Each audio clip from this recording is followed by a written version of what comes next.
The chalk outline, the St. Valentine's Day Massacre. Chicago, 1929. A city fueled by illegal booze and ruthless ambition. The roaring 20s were reaching a crescendo, but for 7 men in a North Side garage, the party was about to end in a symphony of gunfire.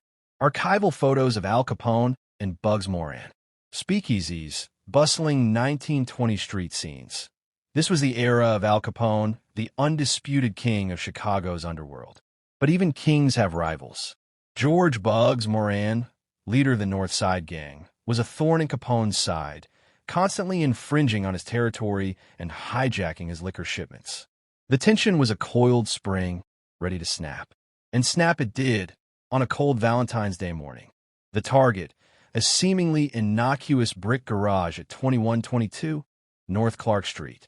This was the headquarters for Moran's liquor operation, a central hub for his illicit empire. Capone, wintering in Florida to establish an alibi, had meticulously planned a final, devastating blow. The trap was simple. A fake liquor shipment was promised, drawing Moran's key men to the garage. Around 10:30 a.m., a Cadillac touring car, disguised as a police vehicle, pulled up to the garage. 4 men emerged, 2 in authentic-looking police uniforms, 2 in civilian clothes. Inside, 7 of Moran's men were waiting for the promised delivery. They likely thought it was a routine shakedown, perhaps even a friendly visit from corrupt cops. They couldn't have been more wrong. "Get against the wall," was the order. Unarmed and believing it was a police raid, the men complied.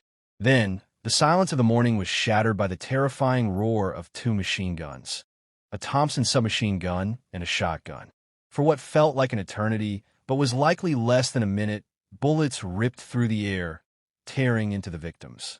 7 men fell, their blood staining the concrete, leaving a gruesome tableau. The killers calmly exited the garage. To maintain the illusion, the policemen marched the civilians out at gunpoint, convincing arriving onlookers it was merely an arrest. But inside, the horrific truth was laid bare. When police finally entered, they found a scene of unprecedented brutality. Over 150 bullet casings littered the floor. The wall where the men stood was shredded. This wasn't just murder, it was an execution, a chilling message from Al Capone. The St. Valentine's Day Massacre sent shockwaves across America. It exposed the brutal reality of gang warfare and ignited public outrage, pressuring authorities to finally crack down on Capone. While no one was ever officially convicted for the murders, the event forced advancements in forensic science.